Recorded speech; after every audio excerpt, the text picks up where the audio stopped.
Hello everyone, कैसे हैं आप सभी।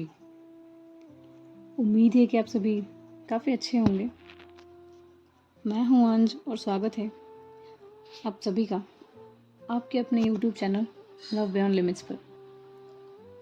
शुक्रिया, थैंक यू, धन्यवाद प्यार और सपोर्ट देने के लिए। बस ये प्यार और ये सपोर्ट हमेशा बनाए रखिएगा।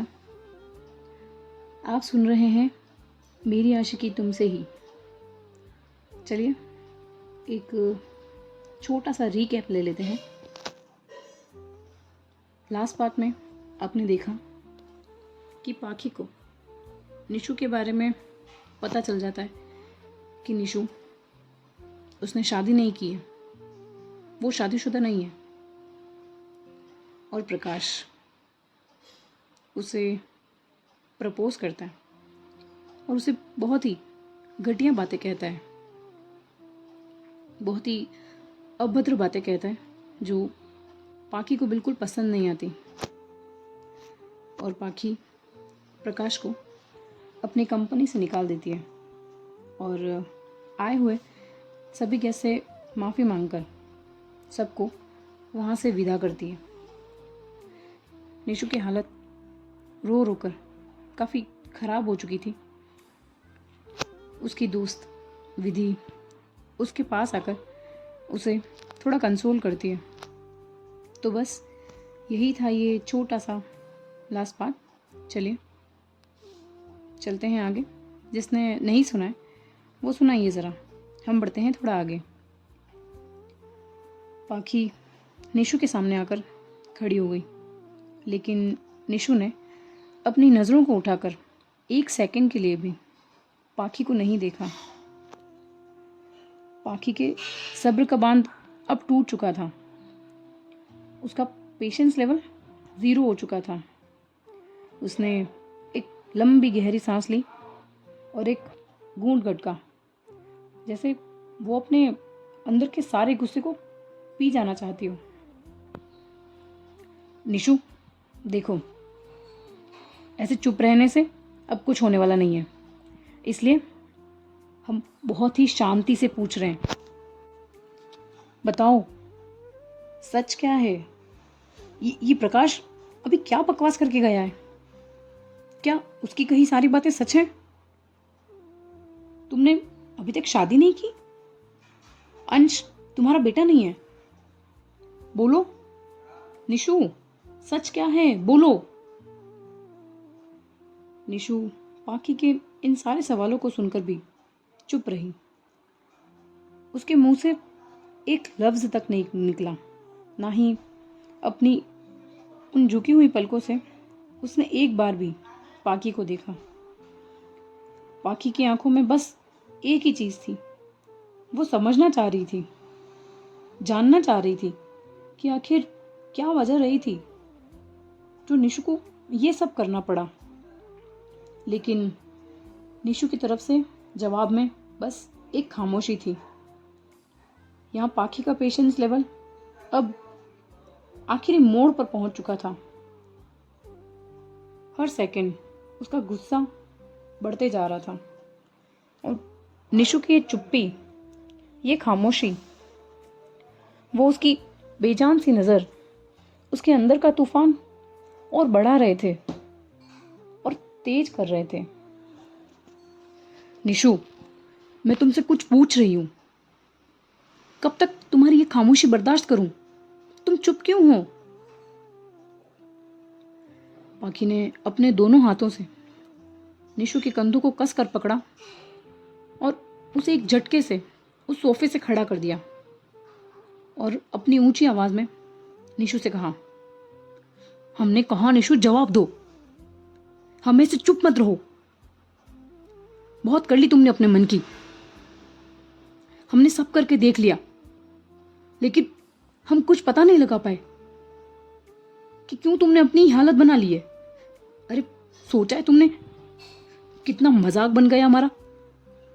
अब तो थोड़ी शर्म कर लो यार, अब तो जवाब दे दो। ये खामोशी, ये चुप्पी हमें तोड़ रही है तुम्हारी। बोलो निशु, सच क्या है? तुम हमारे पेशेंस का एग्जाम ले रही हो निशु, बोलो। पाखी के हाथों का प्रेशर अब निशु के कंधों पर और बढ़ गया था, लेकिन निशु बस एक पल के लिए उसकी आंखों में देखती है और फिर से अपनी नज़रें झुका लेती है और रोते हुए पाखी से कहती है, आपका मजाक बना था या हमारा? क्या क्या मतलब? हम कुछ समझे नहीं। साफ साफ बोलो, क्या कहना चाह रही हो? निशु अपनी उन भीगी पलकों को पाखी पर करते हुए कहती है, जानना चाहते हैं ना आप कि क्या हुआ था 3 साल पहले? हाँ, यही तो पूछ रहे हैं तुमसे, बताओ। ठीक है, तो सुनिए। आपको याद है 3 साल पहले आपको अचानक से आपके नाना जी के पास जाना पड़ा था, जल्दी जल्दी में, क्योंकि उनकी काफ़ी तबीयत खराब हो गई थी। पाखी निशु की ये बात सुनकर कहती है, हाँ याद है। निशु अपने कंधों से पाखी के हाथों को हटाकर थोड़ा उससे दूर जाकर उस हॉल के एक कोने में खड़ी हो गई और 3 साल पहले उसके साथ क्या हुआ था उस पल को, उन मोमेंट्स को याद करते हुए, सोचते हुए वो बताना शुरू करती है। आपको वहाँ गए हुए लगभग 7 दिन हो चुके थे। इन 7 दिनों में हमारी कोई भी बात नहीं हो पाई थी, ना ही कोई मैसेज आया था आपकी तरफ से। आपका इंतज़ार करते करते वो 7 दिन कैसे बीते हैं हम ही जानते हैं। उसी दिन शाम को छत पर हम जब आपके कॉल का इंतज़ार कर रहे थे, तभी हमारा फ़ोन बजा। हमने जल्दी से मोबाइल की स्क्रीन देखी, ये सोचकर कि आपका कॉल होगा, पर नहीं।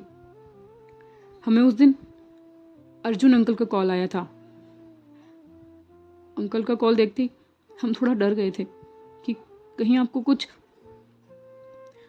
आपसे हम बात भी नहीं कर पाए थे तो हम डर गए थे। अजीब अजीब ख्याल आ रहे थे हमारे दिमाग में, धड़कनें तेज़ हो गई थी हमारी। हमने जैसे तैसे करके खुद को संभाला और अंकल का कॉल रिसीव किया। जी अंकल, प्रणाम। क्या हुआ? पाखी ठीक तो है ना? हाँ बेटा, वो ठीक है। निशु, बेटा तुम अभी के भी एक काम करो, अपने मम्मी पापा के साथ हमारे घर आ जाओ।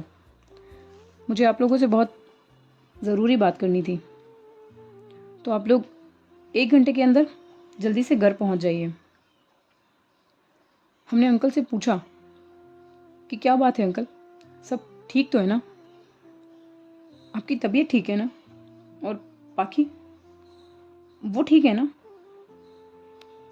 हाँ बेटा, सब कुछ ठीक है। आप बस सभी लोग जल्दी से घर आ जाइए। ठीक है अंकल, हम आ रहे हैं। अंकल की आवाज़ उस दिन हमें कुछ अजीब लगी। उनकी आवाज़ में एक भारीपन सा था, जैसे कुछ तो बहुत बड़ी बात थी। हमने माँ पापा को ये बात बताई, वो भी थोड़ा परेशान हो गए और जल्दी से हम आपके घर के लिए निकल गए। आपके घर पहुंचकर देखा तो अर्जुन अंकल किसी गहरी सोच में, थोड़े परेशानी भरे भाव में हॉल में बैठे थे। हम अंदर गए और पापा ने अंकल से पूछा, क्या बात हो गई भाई साहब, जो आपने हमें इतनी जल्दी बुलाया? सब कुछ ठीक तो है ना? जी, सब कुछ ठीक है, आइए बैठिए। बस हमें आप लोगों से कुछ ज़रूरी बात करनी थी। अंकल की ये बात सुनकर हम तीनों वहीं बैठ गए। देखिए, हम बातों को घुमा फिरा कर नहीं करना चाहते, इसलिए हम सीधा सीधा बताते हैं, बिना आपका और हमारा समय बर्बाद किए हुए। पापा ने अंकल से कहा, जी बोलिए भाई साहब, कहिए ना, क्या कहना है। अंकल ने गुस्से भरी नज़रों से हमारी तरफ देखा और हमसे पूछ लिया, निशु साफ साफ बताओ कि आपका हमारी बेटी पाखी के साथ क्या रिश्ता है, आपका और पाखी का क्या रिश्ता है। माँ पापा ने अंकल की ये बात सुनकर थोड़ा हैरान हो गए और अंकल के इस सवाल से हम भी डर गए थे कि उन्हें कहीं पता तो नहीं चल गया हमारे बारे में। हम कुछ कहते उससे पहले ही पापा बोल पड़े, ये आप क्या कह रहे हैं भाई साहब, इनका क्या ही रिश्ता है, ये कैसा सवाल हुआ। दोनों बच्चियां बहुत अच्छी दोस्त है और ये बात तो आप और मैं सभी लोग अच्छे से जानते हैं। इसमें बताने वाला क्या है भाई साहब कि क्या रिश्ता है, ये कैसा बेहुदा सवाल कर रहे हैं आप। अंकल का गुस्सा पापा के उन बातों से बढ़ गया और वो उसी गुस्से भरी आवाज़ में पापा से कह बैठे, भाई साहब आप हमें बताने की बजाय अपनी बेटी से खुद ही पूछ लीजिए, वो ही सब कुछ सच सच बताएगी आपको कि क्या रिश्ता है और क्या नहीं। इन सारे सवालों के जवाब निशु खुद आपको देगी तो ज़्यादा बेहतर होगा कि आखिर इन दोनों के बीच में चल क्या रहा है। हम पापा और अंकल की बात सुनकर जान चुके थे कि अर्जुन अंकल को हमारे बारे में सब कुछ पता चल चुका है। फिर भी हम चुप रहे। हम चाहते थे कि इस फैसले में आप हमारे साथ हों। हम बहुत डर गए थे अंकल के उन सारे सवालों से और आप भी हमारे साथ नहीं थी। फिर माँ ने हमसे पूछा, निशु ये क्या बोल रहे हैं भाई साहब, और तुम चुप क्यों खड़ी हो, बोलो ना कुछ, उनकी बातों का जवाब दो। हमने माँ की बातों का भी कोई जवाब नहीं दिया, अपने मुंह से एक लफ्ज तक नहीं कहा। हमें बस उस वक्त आपका साथ चाहिए था, अपने अपने हाथों में आपका हाथ चाहिए था। हमारी ये चुप्पी अब अर्जुन अंकल के गुस्से को और बढ़ा चुकी थी। उन्होंने चिल्लाते हुए माँ पापा से कहा, भाई साहब हम बताते हैं आपको कि इन दोनों का क्या रिश्ता है। इन दोनों के बीच दोस्ती का ही नहीं, प्यार का रिश्ता भी है। ये दोनों एक दूसरे से प्यार करने लगे हैं, बहुत चाहते हैं ये दोनों एक दूसरे को। माँ पापा तो अंकल की बातें सुनकर जैसे सदमे में चले गए थे। उन्हें कुछ समझ ही नहीं आ रहा था कि अंकल ये सब क्या बोले जा रहे हैं। उनके लिए ये सब एकदम नया था। उन्होंने कभी सपने में नहीं सोचा था कि उन्हें एक दिन ये सब सुनना पड़ेगा। अंकल की बातें सुनकर माँ ने हमें एक थप्पड़ लगा दिया और बोली, निशु सच सच बताओ, ये जो बोल रहे हैं क्या वो सच है, बोलो निशु, अब भूत क्यों बनी खड़ी हो, बोलो कुछ। हम समझ चुके थे कि इन हालातों को अब हमें अकेले ही हैंडल करना पड़ेगा।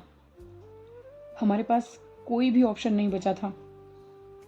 हमें उन्हें ना चाहते हुए भी सब कुछ सच सच बताना ही पड़ेगा। और सच बताने के अलावा माँ पापा की वो हालत, वो उनका रोना हमसे देखा नहीं जा रहा था। हमने अपनी आंखें बंद की और आपको याद किया, आपके साथ बिताए हर उन लम्हों को याद किया। वो आपके गले लगाने का एहसास, वो लड़ना, वो झगड़ना, सब कुछ हमारे सामने एक कैमरे की रील की तरह चलना शुरू कर दिया। बस उसी मोमेंट में हमने ठान लिया, हमने सोच लिया कि अब जो हो हम सबको सच बताकर ही रहेंगे।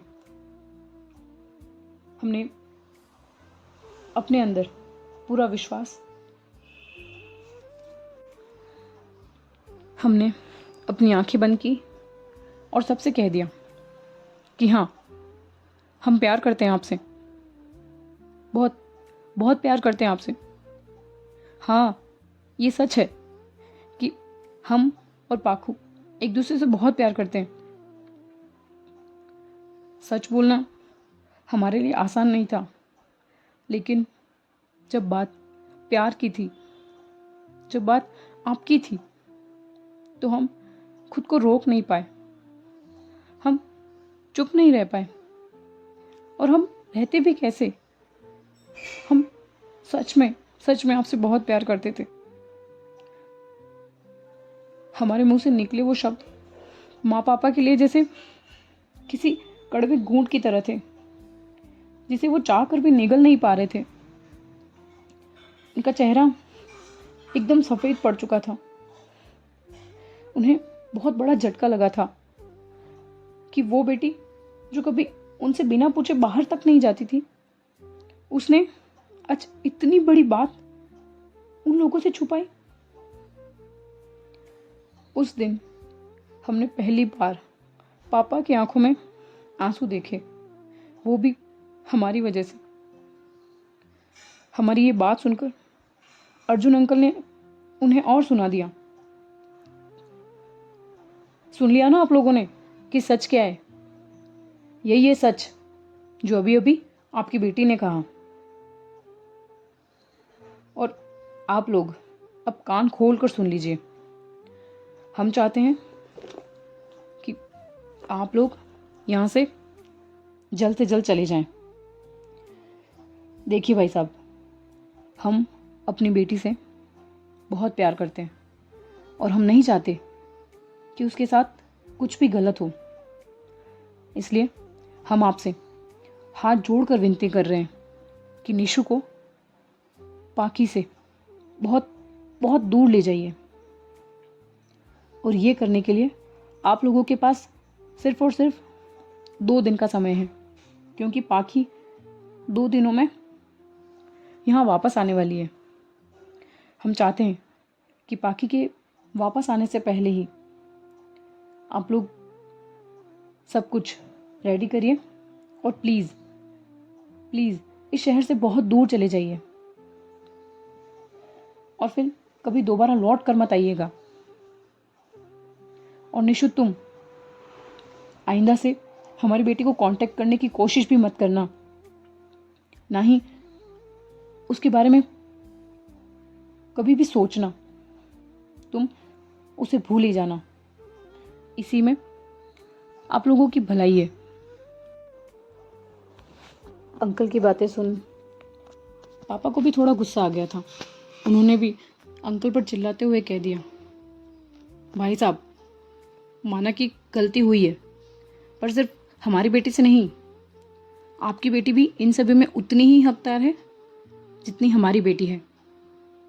और ऐसा भी क्या गुनाह कर दिया जो हम ये शहर ही छोड़कर चले जाएं? गलती दोनों से हुई है, तो इसका अब क्या करना है हमें ये सोचना चाहिए। आप तो हम पर ऐसे दोष जमा रहे हैं जैसे आपने हमें खरीद लिया हो। हम कोई आपके गुलाम नहीं है कि जो आप कहेंगे वो हम करेंगे। अंकल पापा की बातों को सुनकर और गुस्से में आ गए थे और उन्होंने अपनी आवाज़ को थोड़ा और बढ़ा दिया और पापा पर चिल्लाते हुए कहा उन्होंने, बस करिए आप लोग, आप जानते भी नहीं हैं आगे कितनी बड़ी मुसीबत आ जाएगी इन दोनों पर। इसलिए हम बोल रहे हैं, इन दोनों की और आप लोगों की भलाई इसी में है कि ये दोनों एक दूसरे से दूर रहें।